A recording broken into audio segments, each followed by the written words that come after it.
नमस्कार दोस्तों, एक बार फिर हमारे YouTube चैनल में आप लोगों का हार्दिक स्वागत है। लेटेस्ट अपडेट निकल के आई कि फिटमेंट फैक्टर बढ़ने से कर्मचारियों की सैलरी में होगी बम्पर बढ़ोतरी।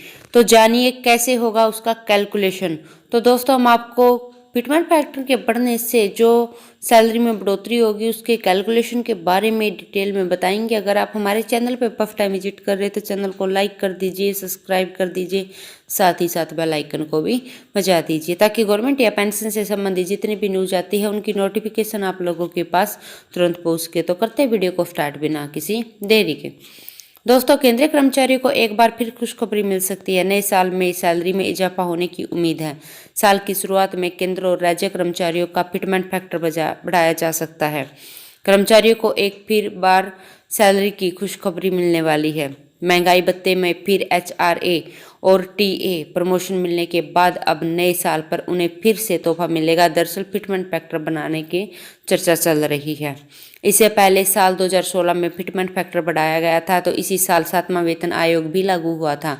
उस समय कर्मचारियों की न्यूनतम सैलरी 6,000 रुपये से बढ़कर सीधे 18,000 रुपये हो गई थी। अब सरकार साल 2022 में केंद्रीय कर्मचारी की सैलरी फिर से बढ़ोतरी के बारे में सोच रही है। सूत्रों की माने तो साल की शुरुआत में केंद्र और राज्य कर्मचारियों का फिटमेंट फैक्टर बढ़ सकता है। फिटमेंट फैक्टर बढ़ने से केंद्रीय कर्मचारियों के न्यूनतम वेतन में एक बार फिर बढ़ोतरी होगी।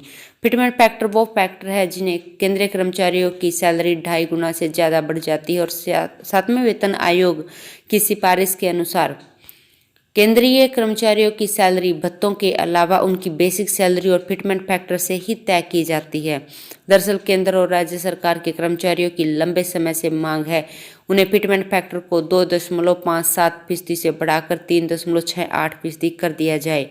उम्मीद है कि 1 फरवरी 2022 को पेश होने वाले बजट से पहले केंद्रीय कर्मचारियों का फिटमेंट फैक्टर का फैसला हो सकता है। इसके बाद कर्मचारियों की न्यूनतम सैलरी में भी इजाफा होगा। तो दोस्तों, कैसे होगी फिटमेंट फैक्टर की कैलकुलेशन वो हम आपको बताते हैं।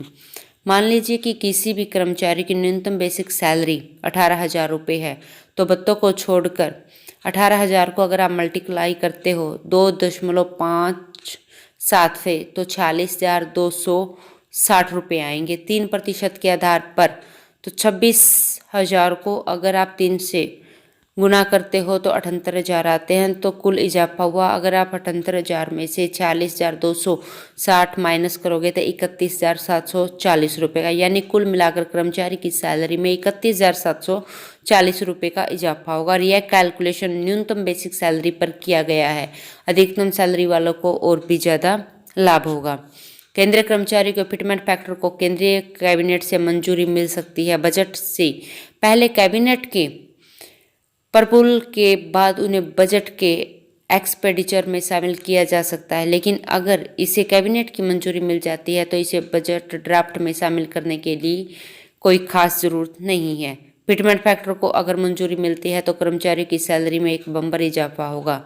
दरअसल फिटमेंट फैक्टर बढ़ने से न्यूनतम वेतन की बढ़ोतरी होगी। फिलहाल कर्मचारियों को 2.57% फिटमेंट फैक्टर के आधार पर सैलरी मिल रही है।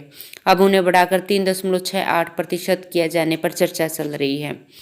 दोस्तों, सरकार 7वें वेतन आयोग की सिफारिश को लागू करना चाहती है, लेकिन न्यूनतम सैलरी को बढ़ाने के पक्ष में नहीं है। सरकार फिटमेंट फैक्टर को 3 गुना बढ़ा सकती है। फिटमेंट फैक्टर के बढ़ने से कर्मचारियों की बेसिक पे 18,000 रुपये से बढ़कर 21,000 रुपये हो जाएगी।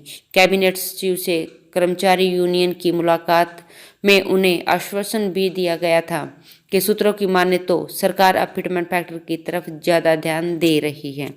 तो दोस्तों, आज के लिए इतना ही। मिलते हैं नेक्स्ट वीडियो में, तब तक के लिए जय हिंद, जय भारत।